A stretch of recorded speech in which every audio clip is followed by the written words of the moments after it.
97% of death row inmates in Texas. They go out exactly on time, lights dimming right when the clock hits 0. Out of that razor-thin 3% who somehow slip the noose or the switch in this case, most get yanked back by some last-ditch legal miracle. But in the whole grim, blood-drenched ledger of the Lone Star State, only -2 ever broke free on the very day they were slated to die. Can you even wrap your head around it? You've got less than 60 minutes before the end crashes down like a guillotine. And what's between you and that first desperate breath of real air?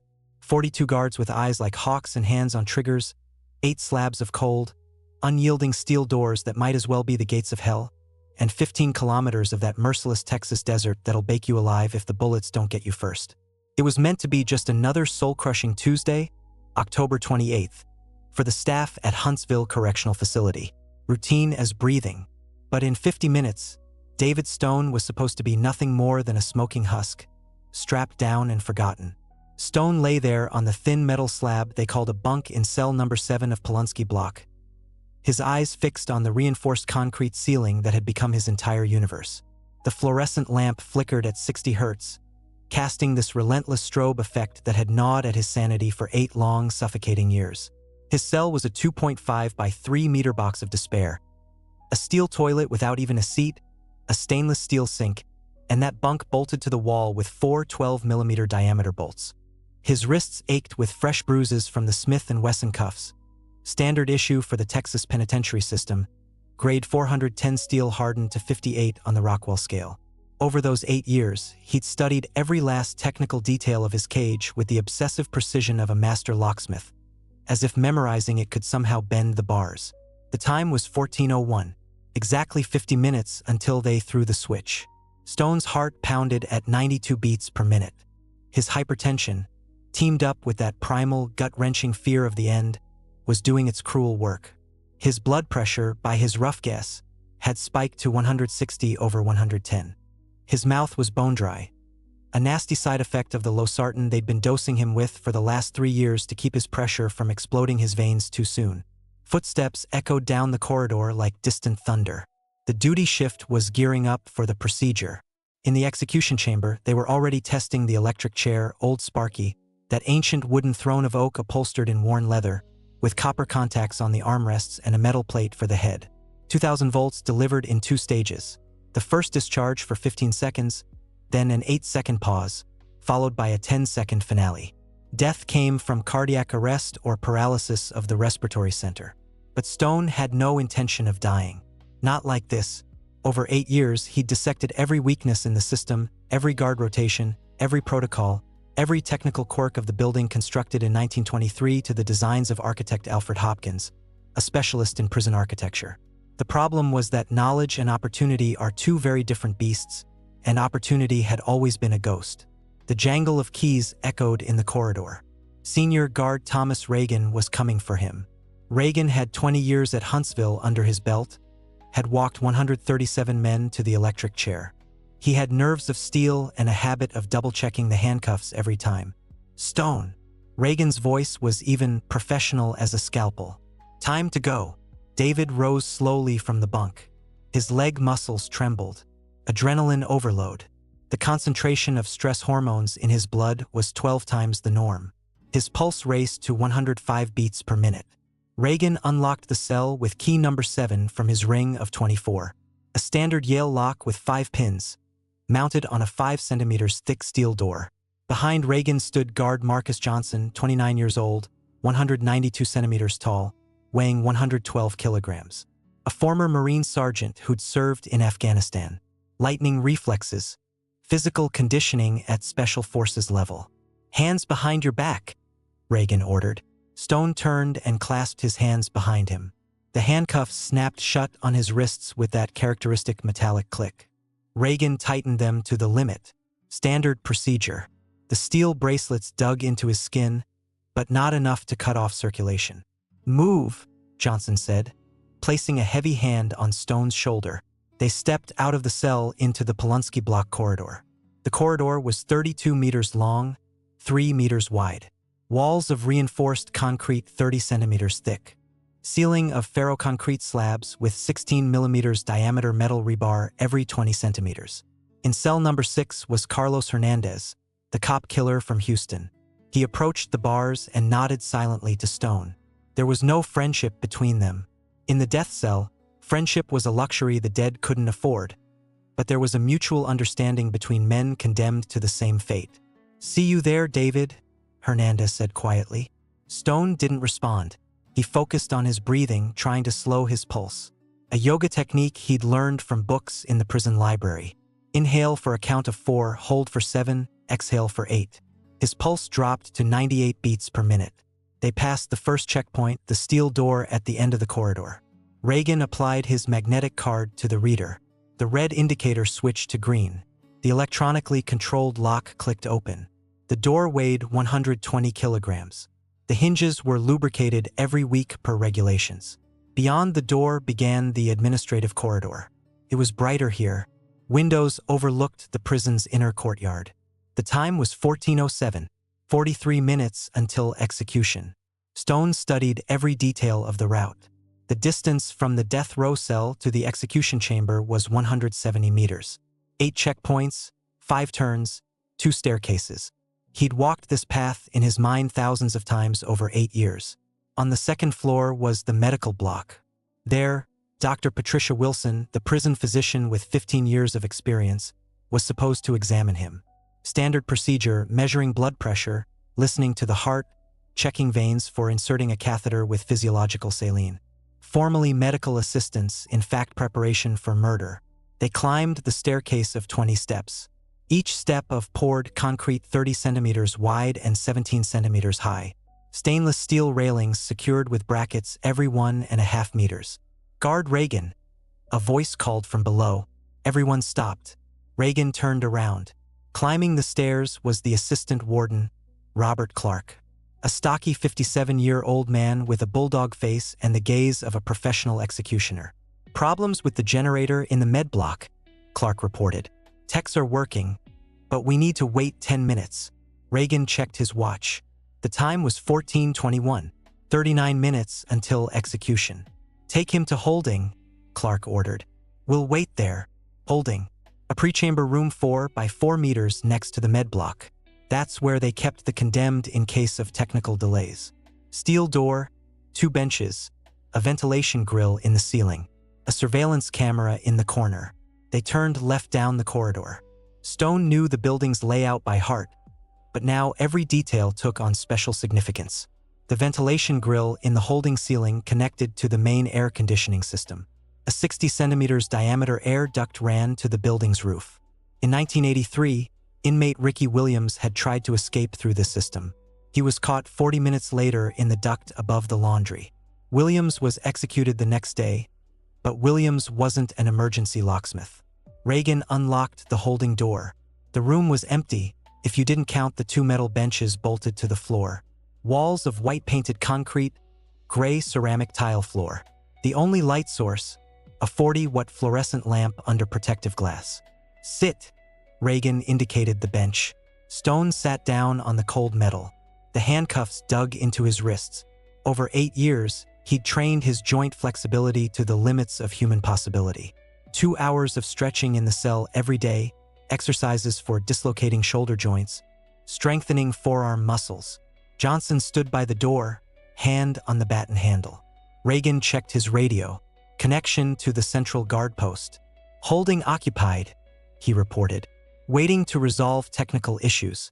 Time 14:24, 36 minutes until execution." Stone closed his eyes and focused on his breathing. But at the same time, he listened to every sound, analyzed every detail of the situation. Techs were working in the med block, meaning staff was partially distracted. Reagan and Johnson were the only guards in this wing of the building. The air duct in the holding ceiling connected to the system serving the entire administrative block. The grill was secured with 4 6mm diameter stainless steel screws. Standard screws with a Phillips slot which could be unscrewed with any metal object of suitable size, for example, the bracket from the handcuffs. Stone slowly opened his eyes. Reagan stood with his back to him, talking on the radio to the central post. Johnson looked out the window. In the prison's inner courtyard, general regime inmates were playing basketball. The time was 14:27, 33 minutes until death. Stone began working on the handcuffs. Over 8 years, he'd studied their construction down to the last screw. The Smith & Wesson Model 100 handcuffs consisted of 2 steel bracelets connected by a chain of 7 links. Each bracelet had a ratchet mechanism with 12 teeth and a spring latch. The main thing was not to rush. Any sharp movement would attract the guard's attention. He started with dislocating his left shoulder joint, a technique he'd practiced to the point of automation over the long years of incarceration. Slow rotation of the shoulder counterclockwise, gradual increase in the amplitude of movement, displacement of the humerus head from the joint socket. The pain was excruciating. The human shoulder joint isn't designed for such treatment, but Stone had long learned to ignore pain. In the death cell, pain was a constant companion. His left arm became more mobile. He was able to turn his wrist at an angle that allowed him to reach the handcuff lock mechanism with his index finger. Reagan continued the conversation on the radio. "Understood, Central. How much longer to wait?" 5 to 7 minutes. The voice from the speaker replied. "Problem with power in the 3rd block. The time was 14:31, 29 minutes until execution." Stone felt the spring mechanism of the left handcuff bracelet with his finger. The construction was simple. A 2 mm thick steel spring held the ratchet mechanism in the locked position. To free his hand, he needed to compress the spring and simultaneously spread the bracelet. The problem was that the spring was on the inside of the bracelet, and it could only be reached with a dislocated shoulder. He compressed the spring with the nail of his index finger. The metal dug into the flesh under the nail. Blood appeared. The bracelet shifted slightly, but the spring slipped. Johnson turned from the window. Stone instantly froze, assuming a relaxed pose. "Hot today," the guard noted. "Usual October weather," Reagan replied, not taking his eyes off the radio. Johnson turned back to the window. Stone continued working on the handcuffs. The second time, he managed to compress the spring deeper. The bracelet shifted a few millimeters. Just a little more and the left hand would be free. The time was 14:34, 26 minutes until execution. Sweat beaded on Stone's forehead despite the coolness in the room. The adrenaline concentration in his blood reached a critical level. His heart beat at 120 beats per minute. 3rd attempt. The spring compressed to the limit. The bracelet opened. The left hand was free. Stone carefully pulled his hand out of the bracelet, trying not to make noise. The handcuffs remained hanging on his right hand, the chain dangling behind his back. Now the hardest part. To reach the ventilation grill in the ceiling, he needed to stand on the bench. Any movement could attract the guard's attention. Reagan continued negotiations with the central post.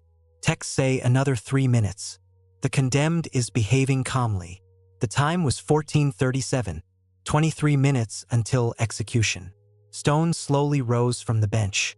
The movement was natural, a person changing position after sitting for a long time. Neither Reagan nor Johnson paid attention. He took a step toward the opposite wall, as if wanting to stretch his legs. Then another step. The ventilation grill was directly overhead. Stone stepped onto the bench. The metal creaked under his weight. Johnson instantly turned. "Hey, what are you doing?" "Stuffy," Stone replied without turning his head. "I want to breathe some fresh air." "Get down immediately," Johnson ordered, taking a step toward him. But it was too late. Stone yanked the handcuff bracket with his left hand, a 4 centimeters metal plate with sharp edges, a perfect screwdriver for Phillips screws. The first grill screw yielded with difficulty. Metal against metal. Shavings fell to the floor. "Reagan," Johnson shouted. "He's trying to escape." The senior guard dropped the radio and rushed at Stone. But the distance was 4 meters, and to the second screw was half a second of work. The second screw unscrewed more easily. The grill began to come away from the ceiling.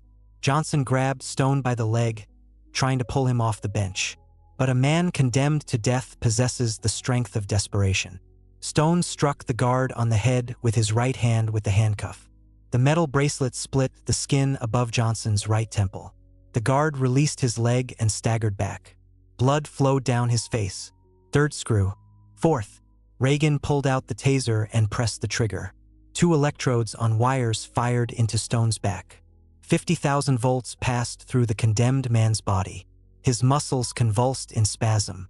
He fell from the bench to the floor, but the grill was already hanging on one screw.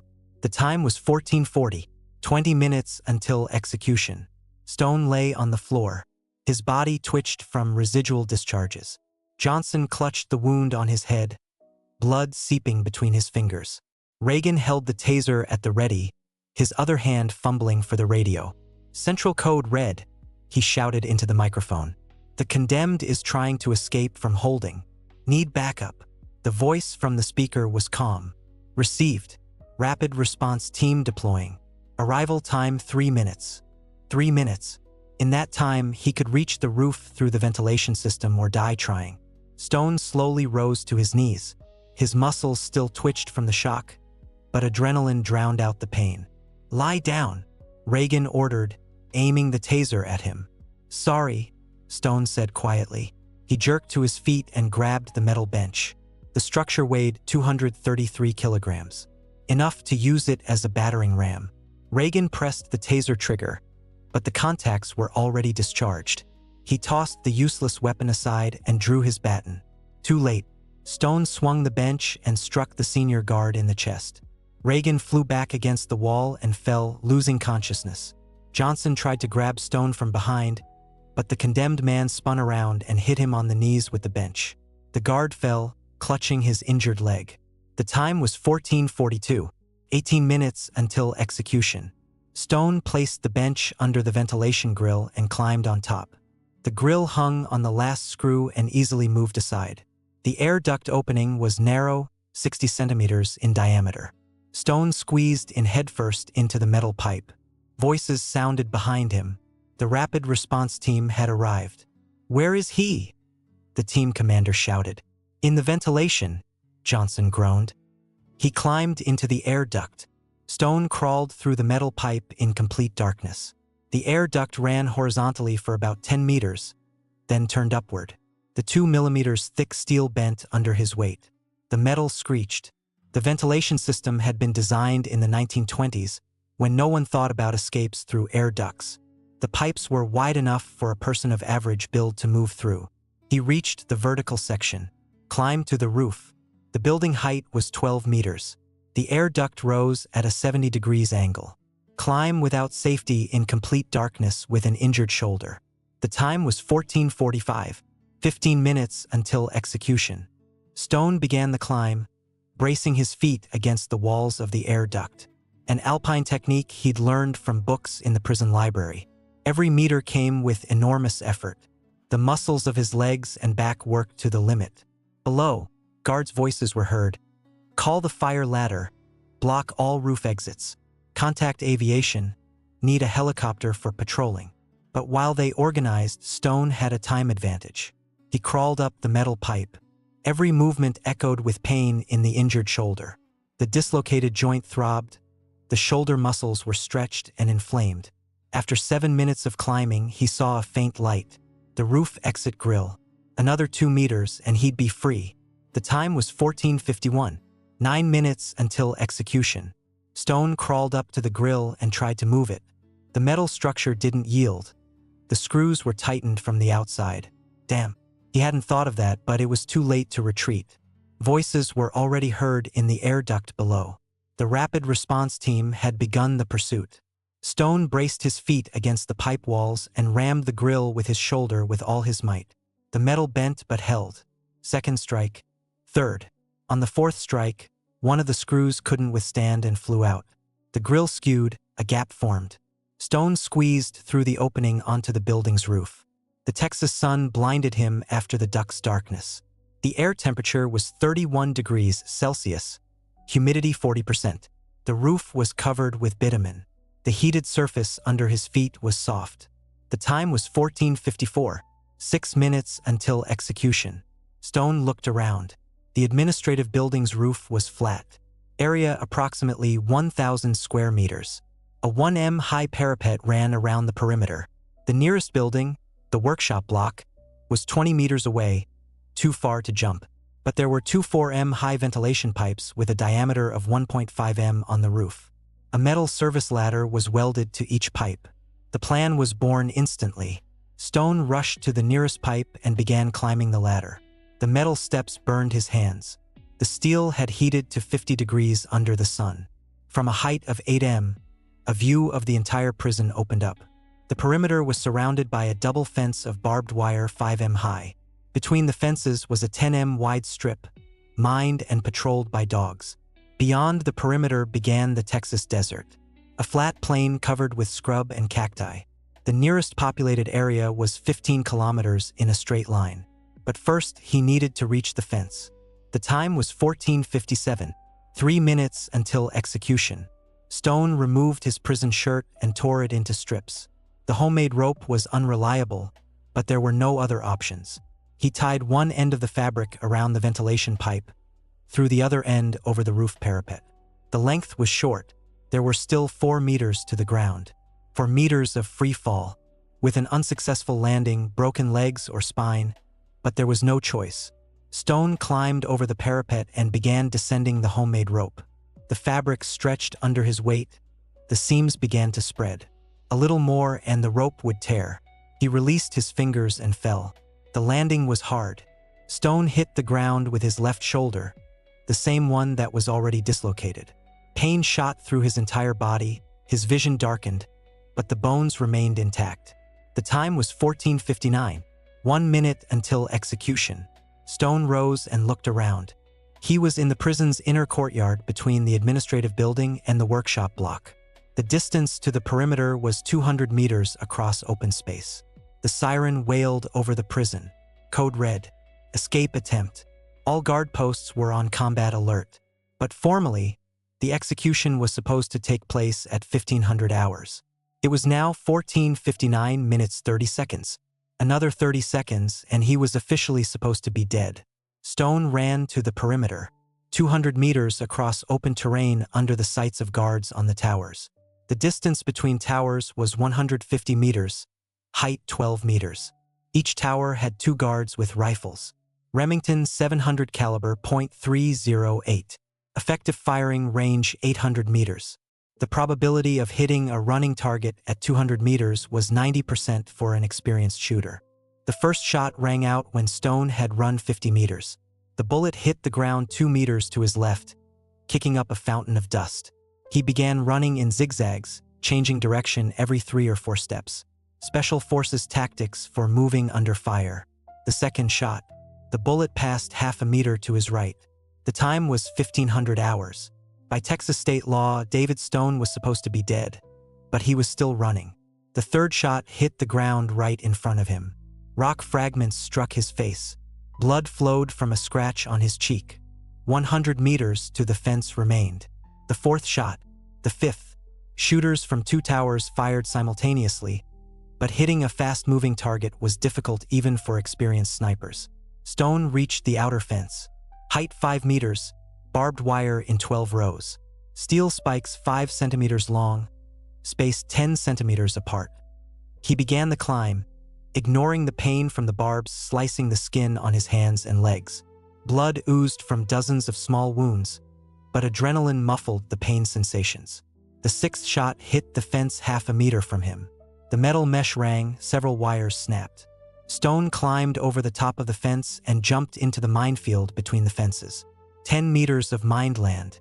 Anti-personnel claymore mines with remote control. Damage radius 20 meters. Fragment velocity 1,200 meters per second. He ran the first 5 meters when a detonator click sounded. The mine exploded 3 meters behind him. The shockwave knocked him off his feet. Fragments whistled over his head. 1 2 by 3 centimeter steel plate hit his right thigh, slicing the muscle. Blood gushed from the wound, but the artery was not hit. Stone rose and continued running, limping on his right leg. The second fence was identical to the first. He began the climb, leaving bloody traces on the barbed wire. The 7th shot from the tower hit the fence post. The 8th passed 2 meters from Stone's head. He climbed over the top and jumped onto free ground. The Texas desert met him with scorching sun and absolute silence. The time was 15:03. David Stone had been officially dead for 3 minutes, but he was still breathing. Ahead stretched a plain covered with thorny scrub and cacti. The nearest populated area was 15 kilometers away, without water, without clothing, with several wounds and a dislocated shoulder. But he was free. Sirens wailed behind him. The manhunt began. Helicopters, dog pursuit teams in jeeps. The full might of the Texas penitentiary system was thrown into capturing a man who shouldn't be alive. Stone ran toward the rising sun to the horizon, where the sky merged with the earth in a haze of hot air. The first stage was complete. He had escaped from the death cell. Now the second stage began, to survive in the desert. At stake was not just freedom. At stake was the life itself of a man who, by all accounts, should have been dead 3 minutes ago. The time was 15:07. David Stone had been dead for 7 minutes according to the official documents of the state of Texas. But his heart continued to pump blood at a rate of 140 beats per minute. Adrenaline kept the body in a state of combat readiness, but physiology can't be fooled. The human body has limits. He ran across the Texas desert, leaving behind a bloody trail from dozens of cuts from the barbed wire. The wound on his right thigh from the mine fragment throbbed with pain with every step. Blood seeped through the improvised bandage made from the remnants of his prison robe and flowed down his leg. The distance from the prison was already 400 meters. Behind him remained the high towers with spotlights and sniper nests. Ahead stretched a plain covered with low scrub, cacti, and rocky patches. The air temperature had risen to 33 degrees Celsius. Humidity had dropped to 30%. Typical weather for eastern Texas at the end of October. The sun beat down mercilessly, though it was only 3 o'clock in the afternoon. The roar of helicopter engines sounded behind him. Stone turned and saw 2 black silhouettes rising above the prison. Bell UH-1 helicopters of the Texas Department of Public Safety. Maximum speed 230 kilometers per hour. Flight range 450 kilometers. Each helicopter had a crew of 4: pilot, co-pilot, sniper, and observer with thermal imaging equipment. Infrared cameras could detect a person at a distance of up to 5 kilometers in clear weather. Stone dove under the nearest mesquite bush. Thorny branches dug into his back, but he pressed to the ground and froze. The soil temperature under the bush was 10 degrees lower than in the open space. This could help hide from thermal imagers. The first helicopter flew 100 meters to the north, describing wide circles. The pilot was clearly using standard search tactics, expanding spiral from the point of last target detection. Stone lay motionless for 15 minutes. His muscles cramped, and the dislocated shoulder throbbed with pain. The thigh wound continued to bleed despite the pressure bandage.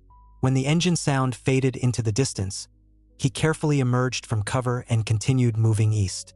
He needed to reach the Trinity River, the only source of water within a 15 kilometers radius, but the river was 12 kilometers from the prison.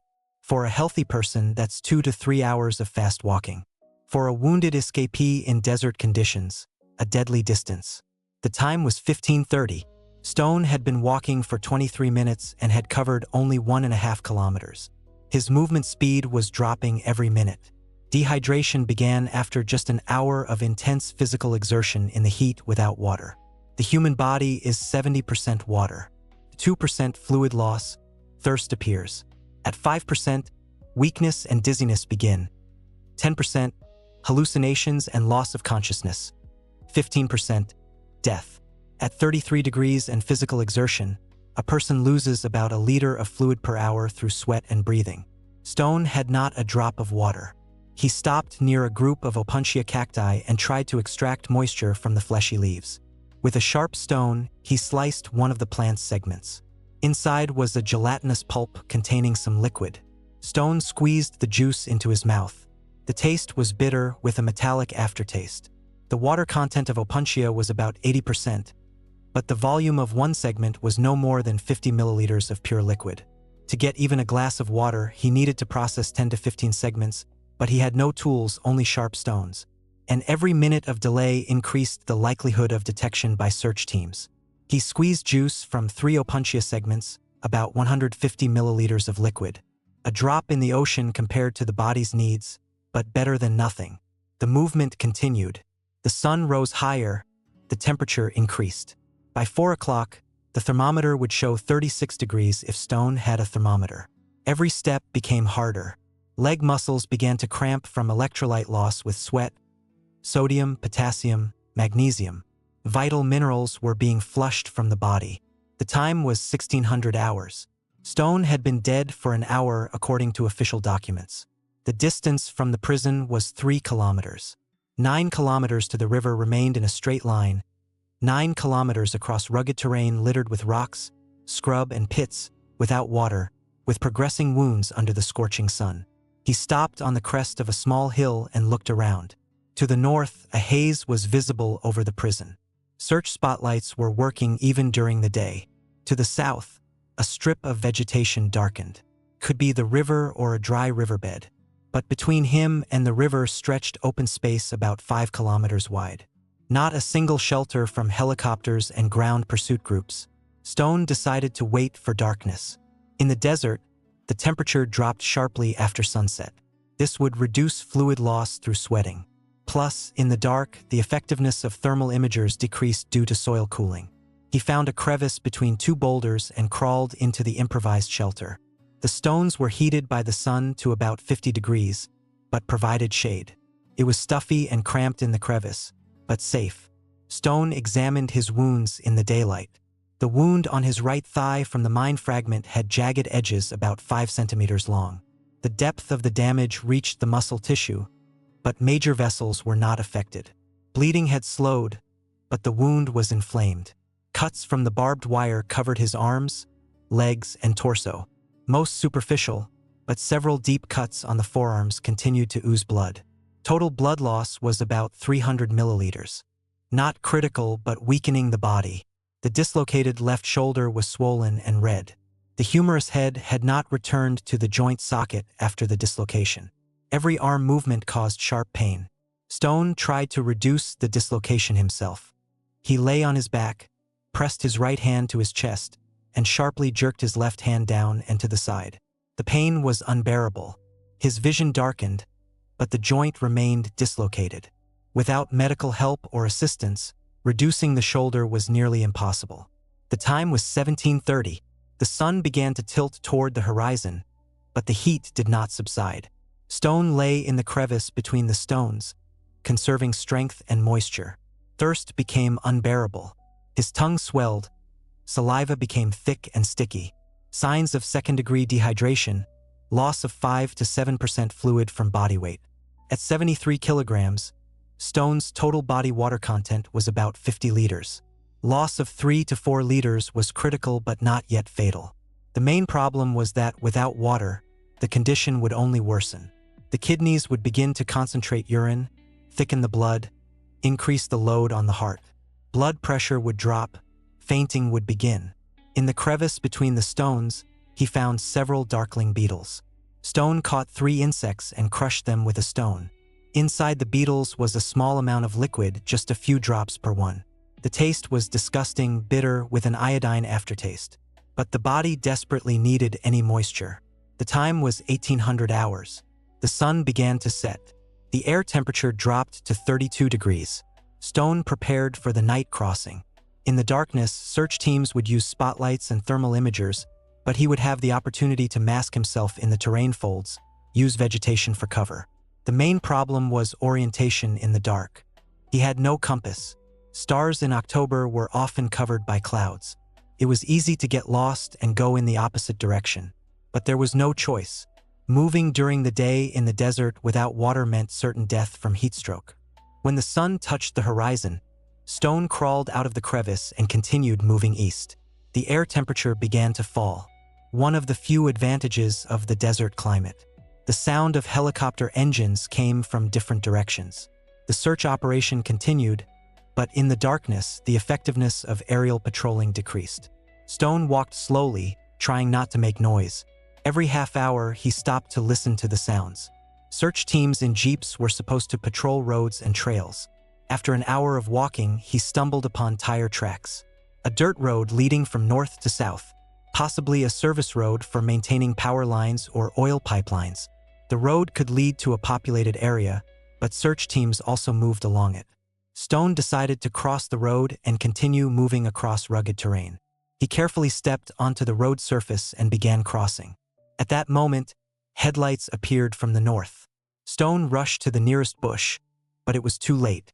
The Jeep driver noticed the movement and turned on the spotlight. The beam of light caught the escapee's figure 50 meters from the road. Four men in Texas prison guard uniforms jumped out of the Jeep. "Stop! Hands up!" the team commander shouted through a megaphone. Stone ran into the darkness. Shots rang out behind him. The guards fired into the air, trying to stop the escapee. He zigzagged between bushes, stumbled over stones, fell and got up. The dislocated shoulder blazed with fire with every sharp movement. The Jeep's spotlight tried to track him, but in the darkness, it was difficult. Stone reached the dry bed of a small stream and jumped into it. The bed depth was about 2 meters, width 4 to 5 meters. The bottom was covered with sand and small stones. He ran along the bed, using it as a trench. The sound of the Jeep's engine receded. The search team had lost the trail, but radios were already transmitting the coordinates of the last detection of the escapee. The time was 21:30. Stone had been running along the dry stream bed for half an hour. His pulse reached 160 beats per minute. Breathing became erratic. Dehydration progressed. Cramps began in the calf muscles. Potassium and magnesium deficiency. He stopped every few minutes to stretch his muscles and restore breathing. The stream bed turned south, possibly a tributary of the Trinity River. Stone continued moving, hoping the bed would lead him to water. After an hour, he felt a change in the air.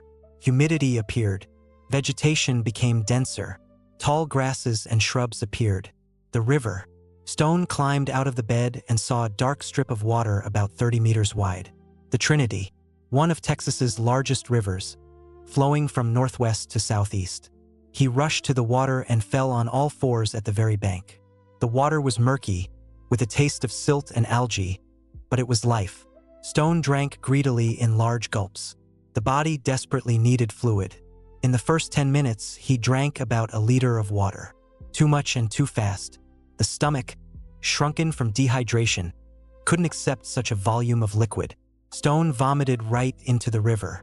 Along with the water came remnants of gastric juice and bile.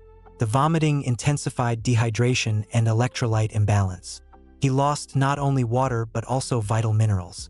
The second time, he drank more slowly, in small sips. The water gradually absorbed in the intestines, restoring the body's water balance. The time was 22:45. Stone spent more than an hour at the river, restoring his strength. Thirst receded, but new problems arose. The air temperature dropped to 18 degrees, typical for a Texas night in October. Wet clothing turned into an icy compress. Chills began. Hypothermia, a drop in body temperature below 35 degrees, was no less dangerous than dehydration. In wet clothes in the wind, a person could freeze even at positive temperatures. Stone tried to build a fire, but he had no matches or lighter. The attempt to make fire by rubbing 2 sticks failed. He lacked the necessary skills and suitable materials. He took off his wet clothes and wrung them out as best he could, then put the damp rags back on. Wet fabric still protected better from the wind than bare skin. He needed shelter. Tall poplars and willows grew on the riverbank. Under one of the trees, Stone found a natural depression protected by roots from the wind. He gathered dry leaves and grass, made a bedding, and lay down, curled up. Body temperature began to fall. The first sign of hypothermia. Chills intensified.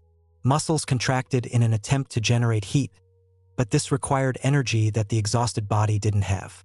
Stone spent the entire night in the shelter, shivering from the cold. Sleep came in fits, interrupted by cramps and pain in the injured shoulder. By morning, his body temperature had dropped to 34 degrees. Mild hypothermia. The first signs of impaired consciousness appeared. Lethargy, drowsiness, coordination disorder. The time was 6 a.m. Sunrise brought relief. The air temperature began to rise. Stone crawled out of the shelter and drank river water again. He needed food. A person can survive without food for several weeks, but physical exertion and stress sharply increase calorie needs. On the riverbank, he found several snails and small crustaceans. Animal protein, exactly what the exhausted body needed. Stone crushed the shells with a stone and ate the contents raw. The taste was disgusting, but the stomach accepted the food without vomiting. In the reed thickets, he managed to find several cattail roots, a plant known as reed mace. The roots contained starch and were edible raw. The primitive breakfast gave the body about 300 calories. A drop in the sea compared to needs, but better than starvation. The time was 7 a.m. He needed to continue moving. Search teams were surely patrolling the riverbanks. It was an obvious route for an escapee seeking water. Stone decided to move along the river, but not along the bank, staying a few hundred meters from the water. This allowed periodic replenishment of fluid supplies without exposing himself to observation. The river flowed southeast toward Liberty, the administrative center of the county with a population of 8,000 people. The straight-line distance was about 40 kilometers. 40 kilometers across rugged terrain for a healthy person was 2 days of intensive walking. For a wounded escapee, it could become a deadly route. But Liberty had a railroad station. Freight trains went to Houston, Texas's second-largest city with a population of 2 million people. In a big city, it was easier to get lost, find help, or steal transportation. Stone began moving parallel to the river, staying in the coastal vegetation thickets. His feet slipped on the wet ground, branches caught on his clothes. After half an hour, he heard dog barking. A search team with dog handlers was on his trail. The German shepherds of the Texas prison system were specially trained to track escapees. Their sense of smell allowed them to follow a trail even several hours after a person passed. Stone quickened his pace but understood that escaping dogs was nearly impossible. The maximum human speed was 25 kilometers per hour over a short distance. Dogs could run at 40 kilometers per hour for several hours. The only chance was to confuse the trail. He turned toward the river and entered the water up to his waist. The cold water burned the inflamed wounds, but it was the only way to throw the dogs off the scent. Stone walked in the water along the bank for about a kilometer, then exited on the opposite bank. The water washed away the scent, but not for long. Experienced dog handlers knew this tactic. The dog barking was approaching. The time was 8:30 a.m. Stone found a blackberry thicket, thorny scrub about 2 meters high.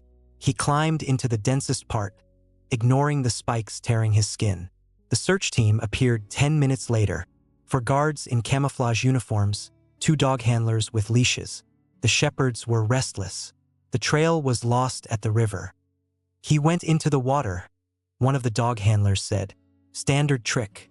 Split up, the team commander ordered. 2 upstream, 2 down. The dogs will find the exit. The group split up. Stone lay in the blackberry bushes 30 meters from the searchers, trying not to breathe. One of the shepherds approached the thicket and began sniffing. The dog sensed the human scent but couldn't pinpoint the location. Something's here, the handler said. He began circling the bush perimeter. A few more meters and the escapee would be discovered. At that moment, shots rang out somewhere in the distance. The radio crackled with the dispatcher's voice. Attention all groups. Suspicious contact in Square Delta 7. All free units to the scene. The team commander cursed and waved to his subordinates. Folding, possibly spotted the escapee elsewhere. The searchers left, leading the dogs with them. Stone remained lying in the blackberry bushes for another half hour, not believing his luck.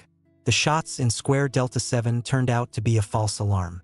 A farmer was shooting coyotes, but it gave Stone time to break away from the pursuit.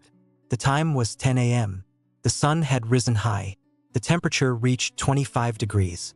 Stone emerged from cover and continued moving along the river. His strength was ebbing with every hour. The body was expending fat reserves, then began breaking down muscle tissue for energy. Weight had decreased by 3 kilograms in a day. The wounds were inflamed. Without antiseptic treatment, infection had entered the cuts from the barbed wire. Pus formation began. White discharge with an unpleasant odor. The dislocated shoulder had swollen to the size of a child's head. The skin took on a bluish tint. Temperature in the joint area increased. Signs of developing arthritis. But the worst thing was the hallucinations beginning. At first, they were auditory deceptions. Voices of people, dog barking, helicopter engine sounds where there were none. Then visual distortions appeared. Movement in the bushes, silhouettes of pursuers, flickering light. Lack of sleep, dehydration, pain, and stress were destroying the nervous system. The brain began to work inadequately, creating false images and sounds. The time was 13:30. Stone had been walking for 36 hours since the escape. The distance from the prison was about 20 kilometers. Another 20 kilometers to the railroad station in Liberty. He stopped to rest in the shade of a large oak tree. The tree grew on a small hill from which the surroundings were visible. With binoculars, one could make out terrain details, but the fugitive prisoner had no binoculars. Only tired eyes inflamed from dust and lack of sleep. To the southeast, a haze was visible, possibly smoke from Liberty's industrial chimneys or just a mirage created by heated air. Stone tried to assess his chances soberly, without emotions. Pros: he had reached water, avoided immediate capture, covered a third of the way to the railroad. Cons: progressing exhaustion, infected wounds, dislocated shoulder, beginning hallucinations. The search operation continued. The encirclement ring was tightening. Statistics were against him. Of all the escapees from Texas prisons over the last 50 years, only 12% remained free for more than a week. The rest were caught within the first day. But David Stone was not an ordinary escapee. He was a man who shouldn't be alive for a day and a half already. The time was 1400 hours. Exactly a day ago, he was supposed to be executed in the electric chair. Instead, he sat under an oak tree in the Texas desert, planning the next stage of the escape. He needed to reach the railroad before dark. At night, freight trains moved slower. It was easier to stop them or jump on the move. Stone rose and continued on his way. Every step became harder, but stopping was impossible. Somewhere behind him, hundreds of people with dogs, helicopters, and modern equipment were searching for him, and ahead lay the path to freedom or death in the attempt to achieve it. The time was 14:30. The sun scorched mercilessly. The temperature rose to 31 degrees. Stone took shelter in the shade of a roadside culvert, a small bridge over a dry streambed.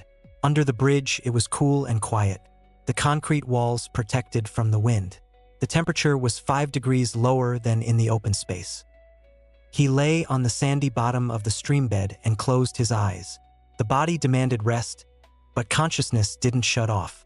Every sound, the crack of twigs, rustle of leaves, hum of insects, made him alert. Hallucinations intensified. Stone heard his mother's voice, who had died 10 years ago. She called him by name and asked him to come home. "David, son, what are you doing?" The voice was clear, real. He opened his eyes and looked around. No one, just the desert landscape and the shimmer of hot air over the road asphalt. Auditory hallucinations were a sign of progressing nervous system degradation. Without treatment, the condition would only worsen. The time was 1500 hours, exactly a day after the escape. Stone dozed under the bridge, conserving energy for the night crossing. The sound of a car engine woke him. A pickup truck drove slowly down the road. An old green Chevrolet. At the wheel sat an elderly man in a cowboy hat. A typical Texas farmer returning from the field. Possibly the only chance to get help. Stone crawled out from under the bridge and stepped onto the road, raising his hand.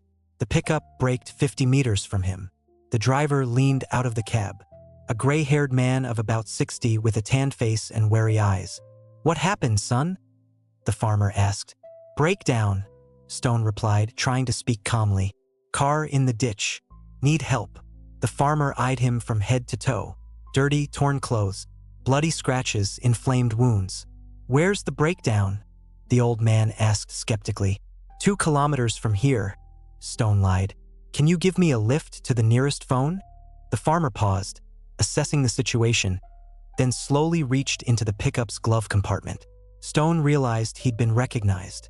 The escapee's photo was surely broadcast on all state news channels. The farmer yanked out a Colt Python .357 Magnum revolver. The 6-inch barrel was pointed straight at Stone's chest. "Well, stay where you are, killer," the old man shouted. "Hands up." Stone slowly raised his hands.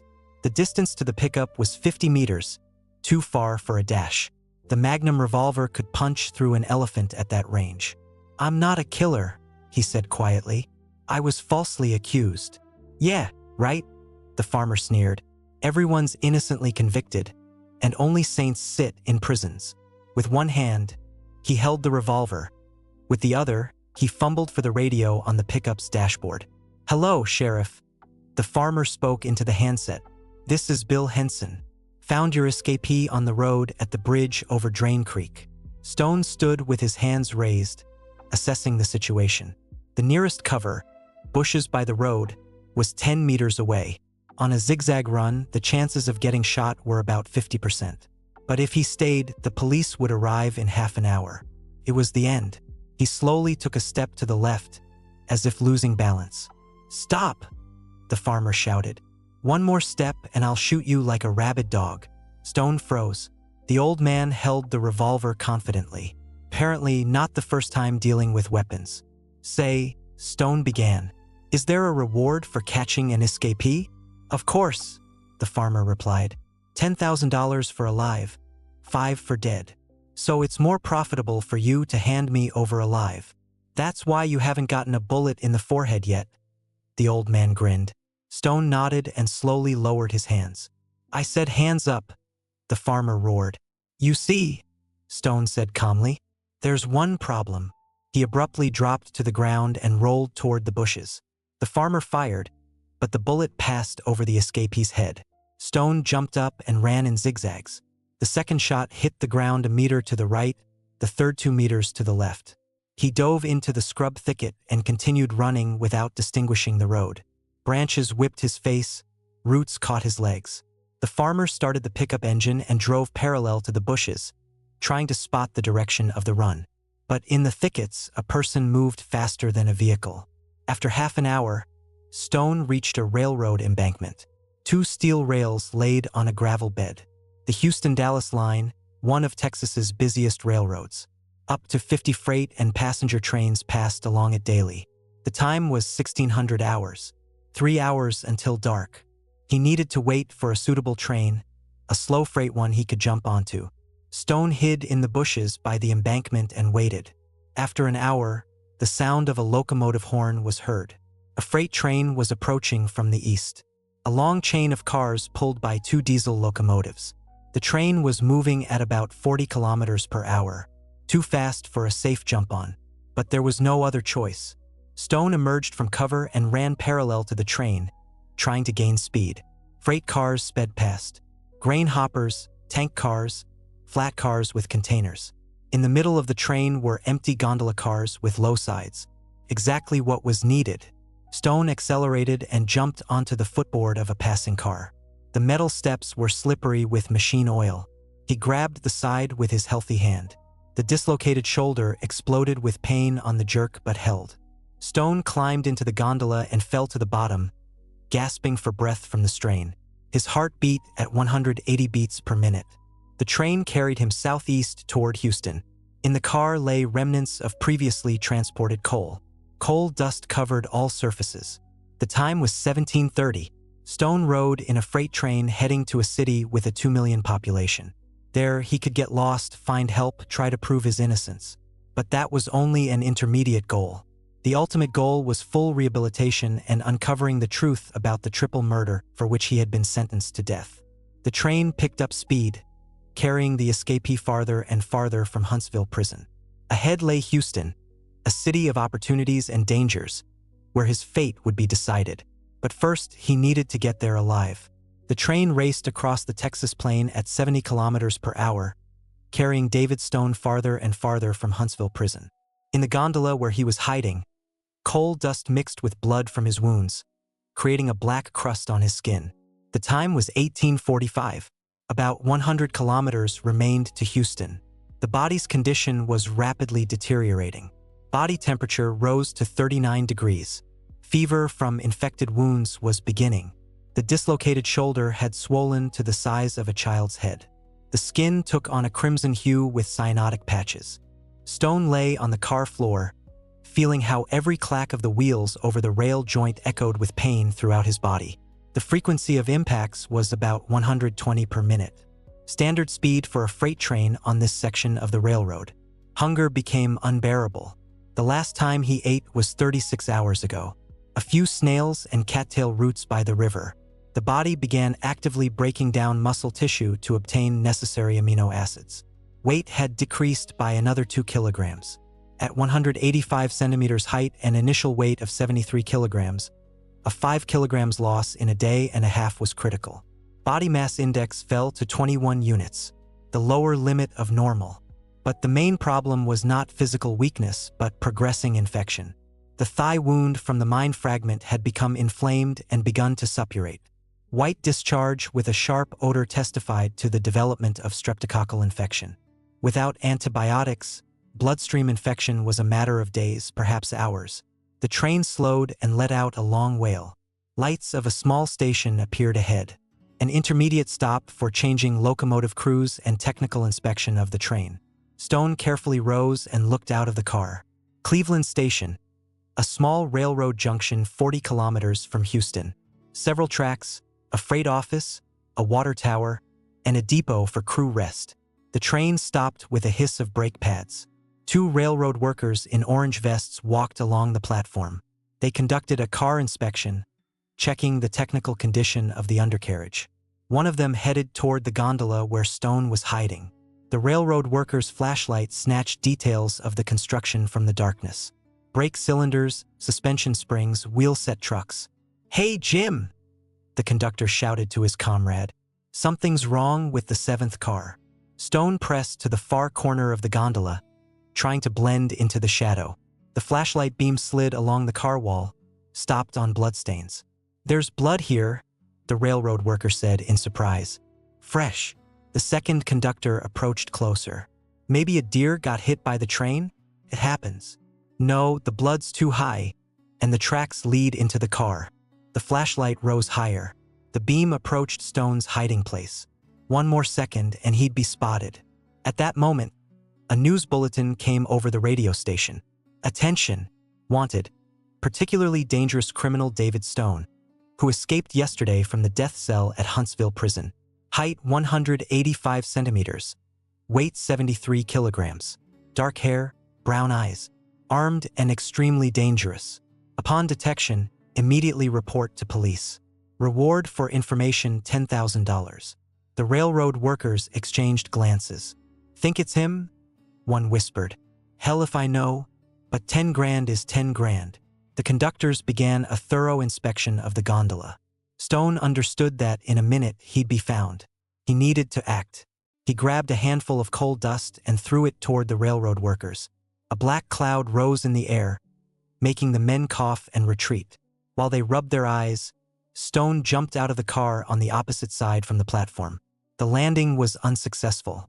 He fell on the sharp stones of the railroad embankment, scraping the skin off his knees. "There's someone there," one of the conductors shouted. "Call the police." Stone ran from the railroad into the darkness. Cleveland Station was surrounded by agricultural fields. Cornfields, pastures, farm buildings. The time was 1930. The sun had set. Texas night had fallen. The air temperature dropped to 22 degrees. Comfortable for movement, but dangerous for a man in wet clothes. Stone ran along a dirt road between fields. Every step became harder. Fever progressed. Movement coordination was disrupted. Hallucinations intensified. He heard voices of pursuers where there were none. He saw spotlight lights in the flicker of stars. The brain, exhausted by hunger and pain, created false images. After half an hour of running, he reached a small farm. A single-story house under a tin roof, a cattle barn, a silo tower. Lights burned in the windows. The owners were home. Stone approached the barn and peeked inside. Several cows chewed hay. Chickens scratched in the corner. The smell of manure and fresh milk, aromas of peaceful farm life. Tools hung on the wall. Shovels, pitchforks, an axe, and a first aid kit. A red box with a white cross. Stone carefully crept into the barn and opened the first aid kit. Inside were bandages, iodine, aspirin, streptomycin in ampoules. The antibiotic was exactly what was needed to fight the infection. He took a streptomycin ampoule and a disposable syringe. The antibiotic needed to be administered intramuscularly at a dose of 500 milligrams every 12 hours. The problem was that Stone was not a medic. An incorrect injection could cause muscle tissue necrosis or anaphylactic shock. But without treatment, death from sepsis was inevitable. He drew the medicine into the syringe and injected it into the muscle of his right thigh. The needle passed through the skin and subcutaneous tissue, reaching the muscle. streptomycin slowly absorbed into the blood. The effect would not come immediately. The antibiotic needed to accumulate in the body to therapeutic concentration. It would take several hours. Stone treated the wounds with iodine. The burning pain made him bite his lip until it bled. Then he bandaged the cuts with clean bandages from the kit. In the corner of the barn stood a milk canister, the daily yield from 3 cows, about 20 liters of fresh whole milk. Stone greedily drank the milk straight from the canister. Proteins, fats, carbohydrates, vitamins, everything the exhausted body needed. In 10 minutes, he drank about a liter. The stomach, shrunken from hunger, struggled to accept such a volume of food. Nausea began, but there was no vomiting. The body desperately needed nutrients. The calorie content of a liter of whole milk was about 650 kilocalories. This covered roughly a third of an adult man's daily needs. The time was 2100 hours. Stone spent 2 hours in the barn, restoring his strength. The antibiotic began to work. Temperature dropped to 38.2 degrees, but staying on the farm was dangerous. Police were surely searching all buildings within several kilometers of Cleveland Station. He took an old jacket from the barn, a worn denim windbreaker smelling of hay and machine oil. The clothing was large but protected from the cold. In the jacket pocket were small items: a few dollars, a lighter, a knife for opening hay bales. Small things, but capable of saving a life. Stone left the farm and continued moving southeast toward Houston. The straight-line distance was 35 kilometers, but he had to go around populated areas along country roads. The time was 2000 hours. The 5th day after the escape began. David Stone sat by the stove in a stranger's house with a Colt revolver in his hand, planning the most dangerous operation of his life. An operation that would either bring him freedom or become his last. Outside the window, the Texas wind howled, foreshadowing the approach of a new storm. And that storm would break in the very heart of the system that 8 years ago sentenced an innocent man to death. The time was 3:07. David Stone sat by the stove in an abandoned house on the banks of the Mississippi with a Colt revolver in his hand, planning the craziest operation of his life. His body temperature had stabilized at 36 degrees, but the infection continued to devour the body from the inside. Outside the window, the wind howled, foreshadowing the approach of an autumn storm. According to the radio forecast, rains and a drop in temperature to 10 degrees were expected in Louisiana by morning. Stone studied a map of Texas found in a desk drawer. The distance from his current shelter to Huntsville was 450 kilometers in a straight line. Through Louisiana swamps, East Texas forests, past dozens of police roadblocks. A suicide path, but there was no alternative. Robert Clark was the only thread that could lead to the truth. The gun registered in his name was the murder weapon in the Wilson family case. Couldn't be a coincidence. In the pocket of the found jacket lay the keys to a pickup truck. Apparently, the homeowner drove an old truck. Stone looked out the window and saw a 70s Chevrolet in the yard, covered in rust and dirt. Perfect camouflage for an escapee. There were thousands of such cars in rural America. Stone checked the gas tank. Half full. That would be enough for 200 kilometers, maybe a bit more. Not enough to reach Huntsville, but significantly closer. In the pickup's glove compartment, he found vehicle documents and the owner's driver's license.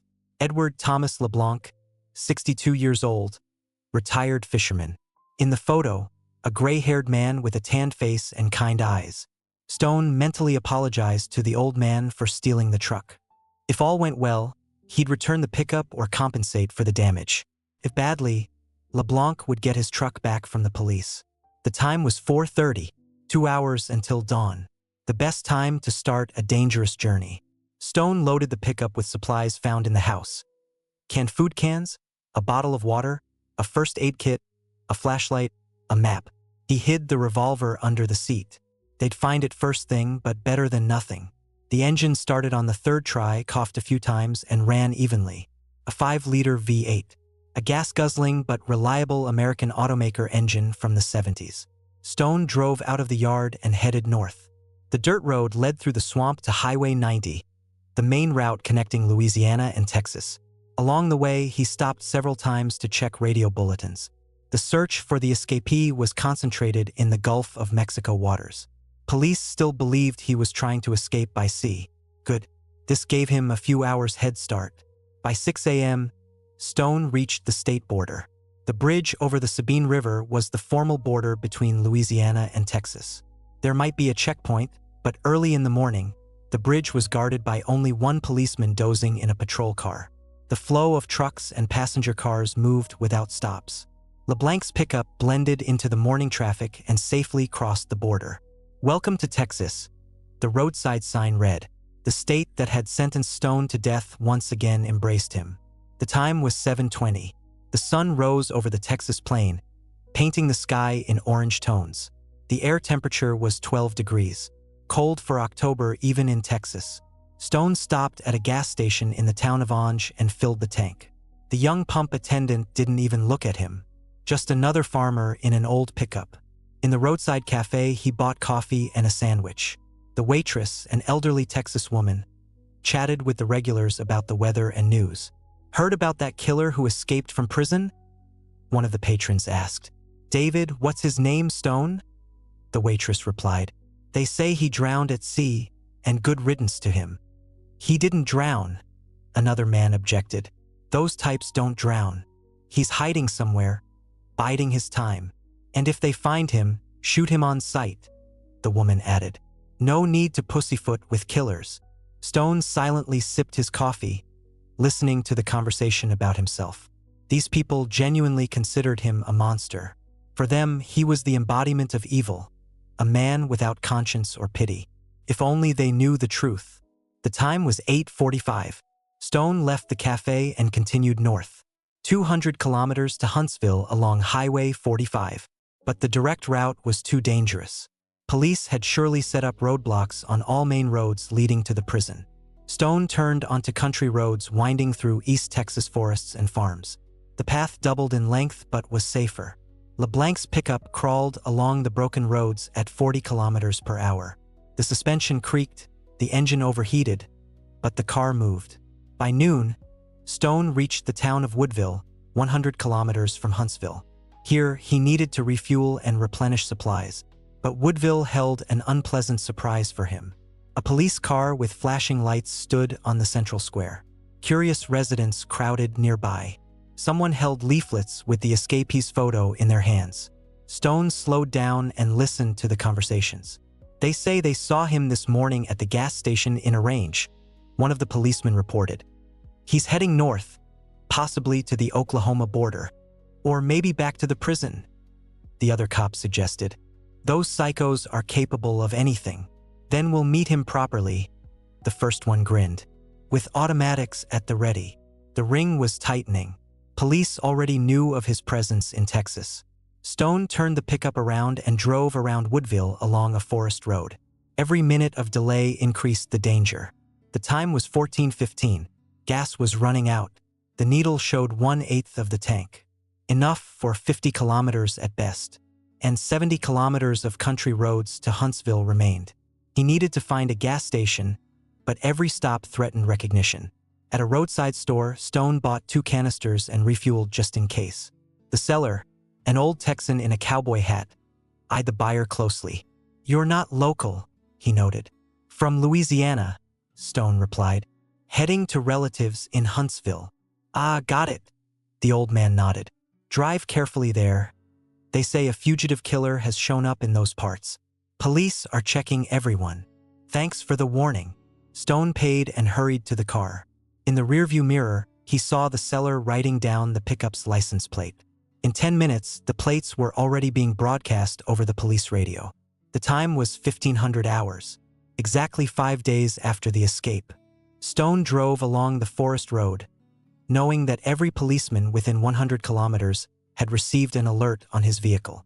Blue Chevrolet from 1975, Louisiana plates ADF 2847. He needed to change transportation urgently. In a forest clearing, he saw a hunting cabin, a small hut of unpainted boards. Next to it stood a green Ford Bronco Jeep with Texas plates. Perfect replacement. Stone parked the pickup behind the cabin and carefully approached the window. No one inside. The hunters had gone into the forest. The Jeep keys lay on the table. Too easy. Stone took the keys, transferred his things to the Jeep, and started the engine. The 4-liter V6 ran quieter and smoother than the old Chevrolet. But as soon as he drove out of the clearing, he heard shouts behind him. "Hey, stop! That's my car!"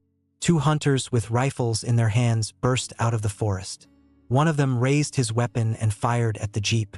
Buckshot hit the rear window, turning it into a web of cracks. Stone floored the gas pedal. The Jeep lurched forward, bouncing over the forest road ruts. In the rearview mirror, he saw the hunters running to their pickup. Apparently, they had a spare vehicle. The chase began again.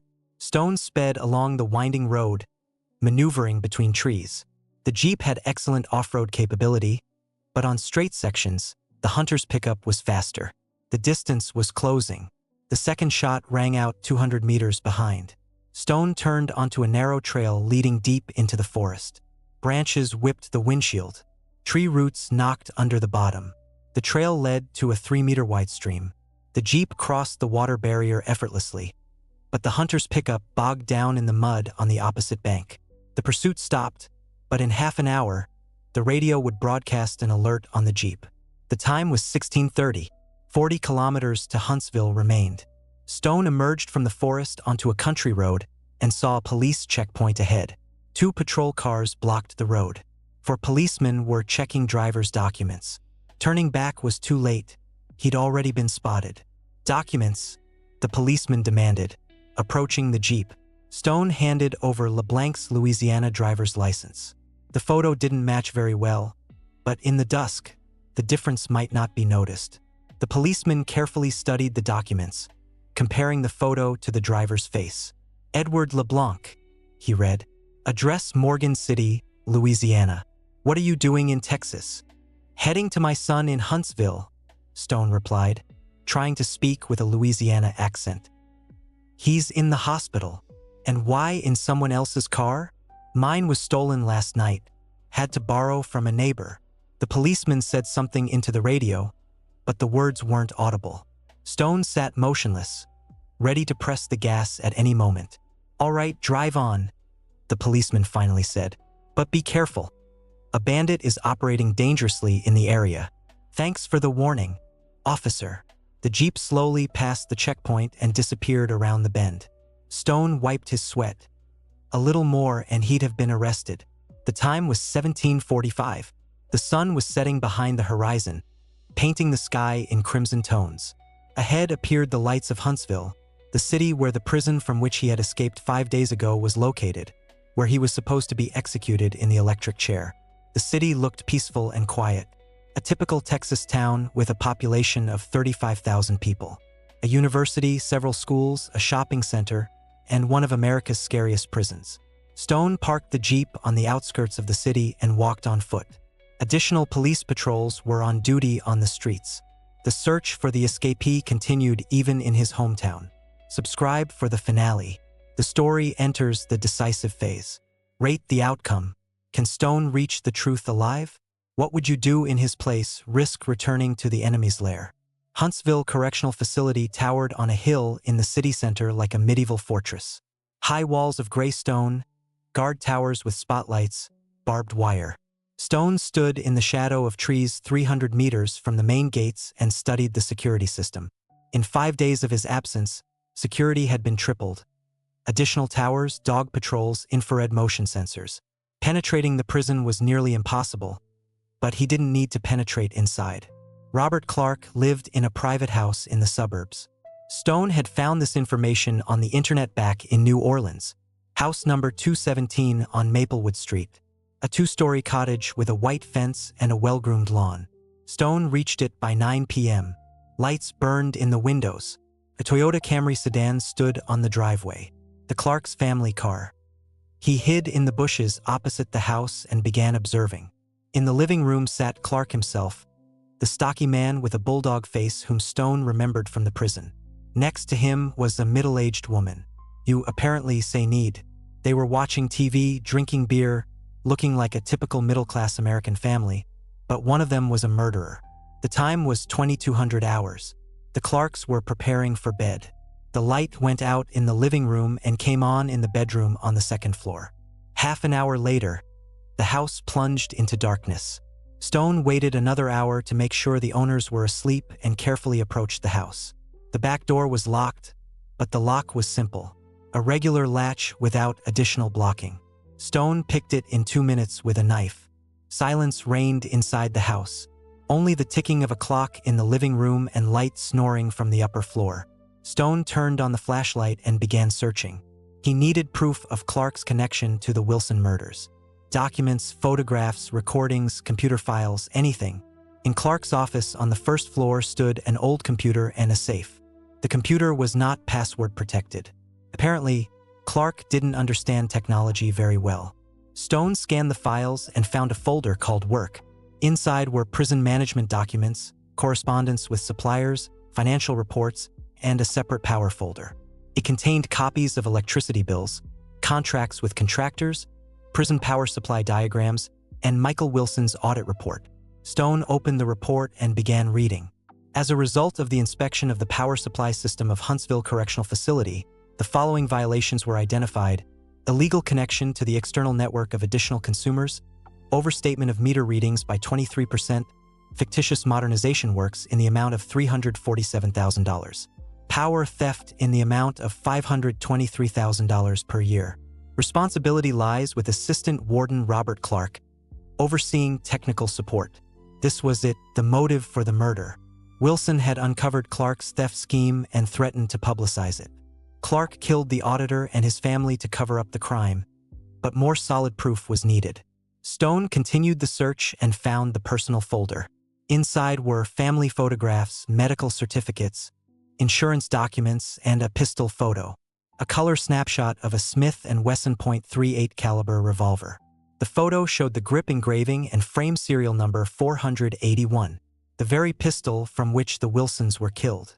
Under the photo lay a weapon purchase certificate dated January 15, 2015, 2 months before the murder.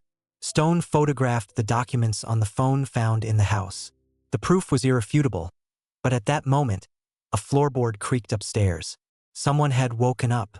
Stone turned off the flashlight and froze. Footsteps were heard upstairs. Then a woman's voice. "Bob, are you downstairs?" "What, dear?" Clark's sleepy voice replied. "I thought I heard someone walking downstairs. Probably the neighbor's cat. Go back to sleep." Stone carefully moved toward the exit, but at that moment, the light turned on in the corridor. Clark was descending the stairs in a bathrobe, holding a baseball bat in his hand. Their gazes met. "Well, I'll be damned," Clark grinned. David Stone in person. The corpse who doesn't want to lie peacefully.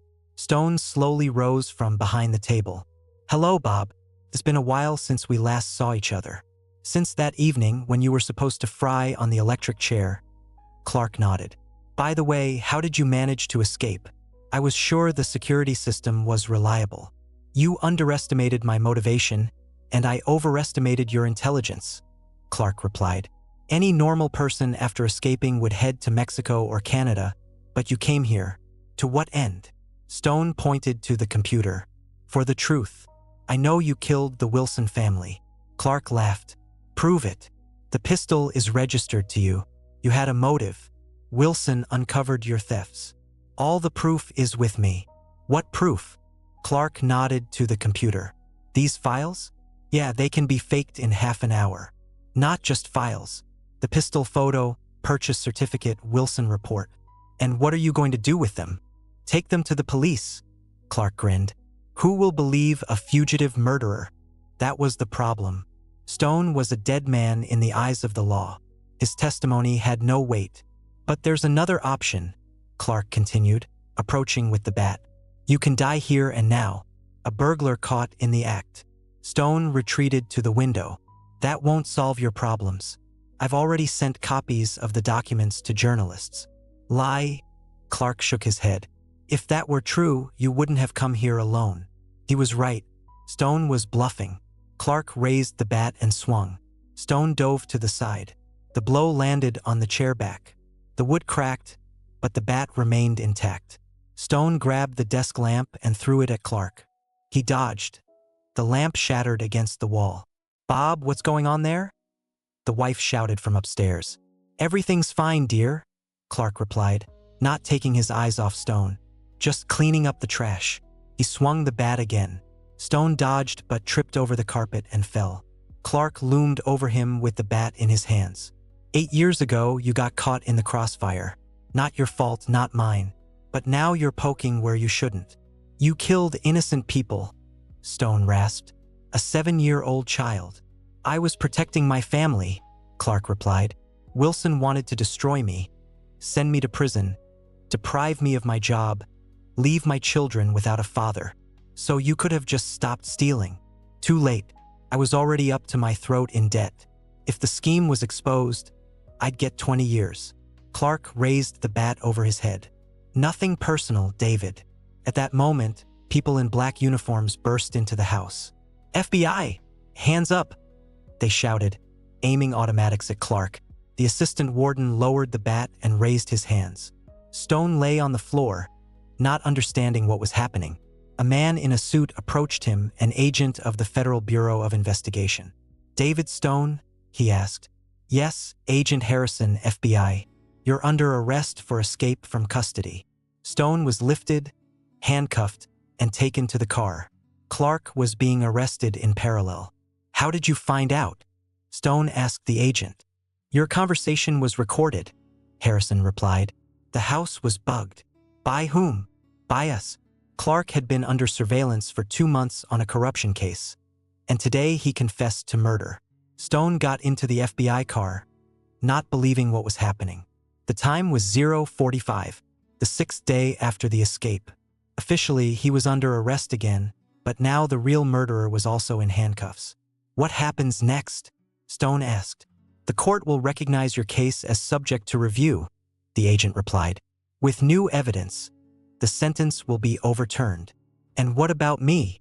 Formally, you committed an escape from prison. That's a separate crime. Harrison shrugged.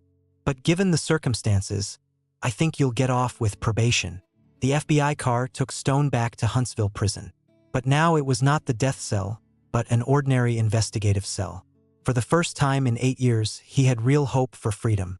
The time was 2000 hours. Stone sat in the cell and looked out the window at the starry Texas sky. 6 days ago, he had been sentenced to death for a crime he didn't commit. The electric chair awaited him at 1500 hours on October 28th. Now the real murderer was arrested. The case was being reviewed. Justice was being restored, but what price had to be paid for this victory? Stone had lost 8 kilograms of weight. The dislocated shoulder required surgical operation.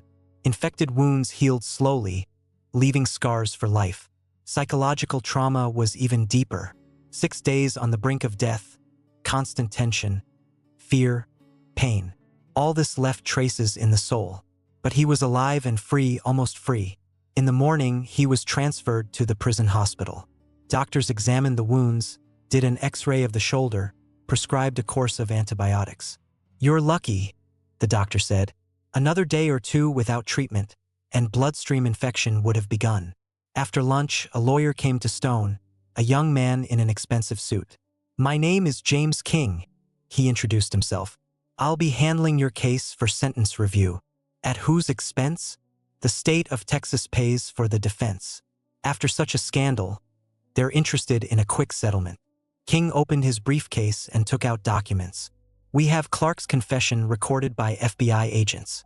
Ballistic examination confirmed the murders were committed with his pistol.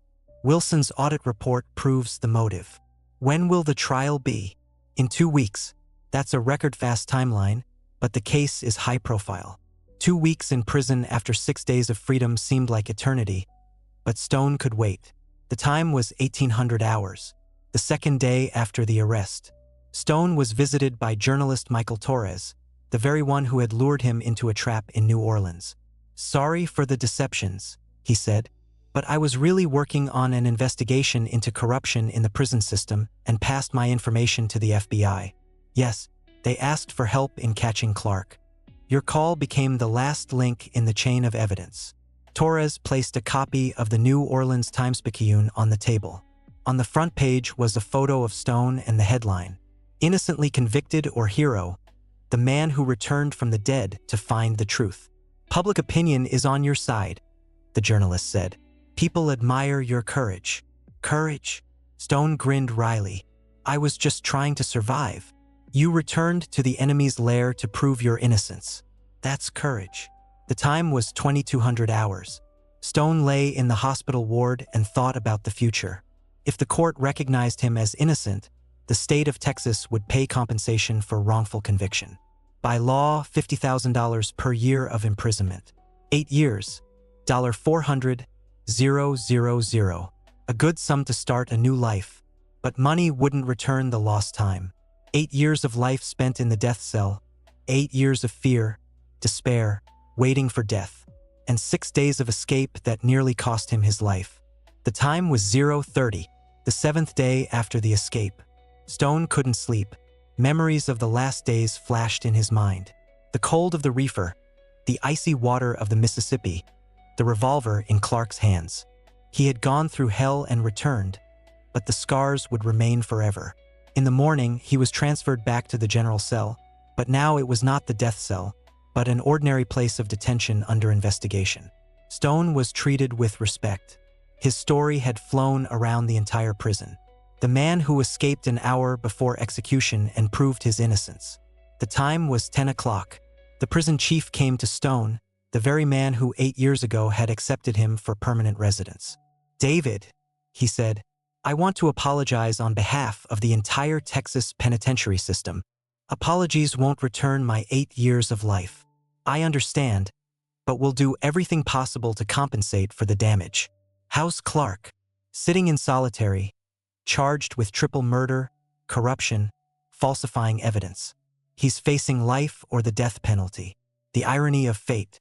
The man who sent Stone to the death cell now awaited sentence himself. The time was 1400 hours. Exactly a week ago, Stone was supposed to die in the electric chair. Instead, he sat in the prison hospital, ate normal food, and planned his future free life. The court hearing went quickly. The prosecutor did not object to vacating the sentence. The evidence was irrefutable. "David Stone," the judge said, "the court recognizes you as innocent of the murder of the Wilson family. The death sentence is vacated." The courtroom exploded in applause. Stone sat motionless, not believing what was happening. However, the judge continued, "You are found guilty of escape from custody. Considering the exceptional circumstances of the case, I sentence you to 1 year of probation." Probation meant freedom. Stone walked out of the courthouse onto the steps, where journalists awaited him. "Mr. Stone, what do you feel? Do you plan to sue the state? What helped you survive during the escape?" He stopped and looked at the crowd of reporters. "I just wanted to find the truth and found it." The time was 1630. A month after the escape, David Stone stood on the courthouse steps as a free man. For the first time in 8 years and 6 days. The path to freedom turned out to be deadly dangerous. He barely survived, lost his health, risked his life at every step. But the goal was achieved. Justice was restored. The real murderer was punished. Stone descended the steps and walked along Huntsville Street, no longer a fugitive criminal but a free man. Behind him remained the prison walls where he had spent nearly a third of his life. Ahead lay an unknown future, but he was alive, and that was already a victory. The man who officially died on October 28th at 1500 hours rose and got a second chance at life. A rare victory over a system that does not forgive mistakes. David Stone walked along the Texas road toward a new life, leaving the nightmare of the past behind. The sun was setting behind the horizon, but for him, a new day was beginning. The day of freedom. David Stone survived and proved his innocence, but he paid for it with his health and 8 years of life. A complete victory at a heavy price, the first type of outcome according to the rotation system.